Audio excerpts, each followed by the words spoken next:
ফ্রান্সে অনুষ্ঠিত G7 সম্মেলনে গিয়ে মন্তব্য করার পর অনেকটাই বিব্রতকর অবস্থার মুখে পড়েছেন মার্কিন প্রেসিডেন্ট ডোনাল্ড ট্রাম্প। সেখানে সাম্প্রতিক ইরান সংকট এবং মধ্যপ্রাচ্য পরিস্থিতির পরিপ্রেক্ষিতে বারবার যুক্তরাষ্ট্রের শক্তি ও প্রভাবের বিষয়টি তুলে ধরেছেন তিনি।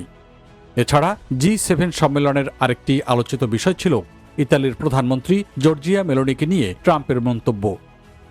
ট্রাম্প ইতালির একটি টেলিভিশনকে দেওয়া সাক্ষাৎকারে দাবি করেছেন মেলোনি তার সঙ্গে ছবি তুলতে খুব আগ্রহী ছিলেন।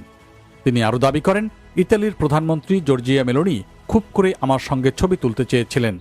আমি না করতাম, কিন্তু তার জন্য খারাপ লাগায় ছবি তুলেছিলাম। আর এমন মন্তব্য নিয়েও বেকায়দায় পড়েছেন ডোনাল্ড ট্রাম্প।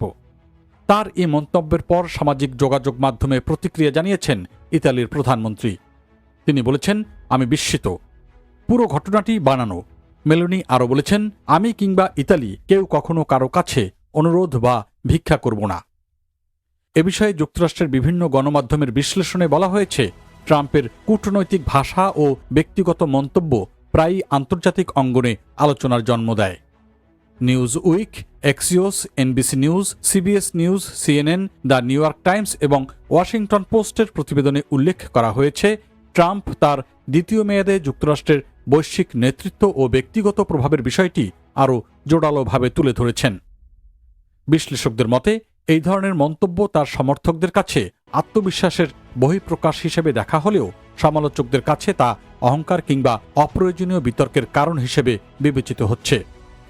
মার্কিন প্রেসিডেন্টের প্রতিটি আন্তর্জাতিক অবস্থান এবং কূটনৈতিক সম্পর্ক সরাসরি যুক্তরাষ্ট্রের অর্থনীতি, অভিবাসন নীতি এবং বৈশ্বিক ভূ রাজনীতিকে প্রভাবিত করে। বিশেষ করে যুক্তরাষ্ট্রে বসবাসরত বাংলাদেশি ও দক্ষিণ এশীয় অভিবাসীদের জন্য এসব পরিবর্তন খুবই গুরুত্বপূর্ণ, কারণ আন্তর্জাতিক সম্পর্ক এবং অর্থনৈতিক নীতির প্রভাব শেষ পর্যন্ত কর্মসংস্থান, বাজার পরিস্থিতি এবং অভিবাসন ব্যবস্থার ওপরও পড়তে পারে।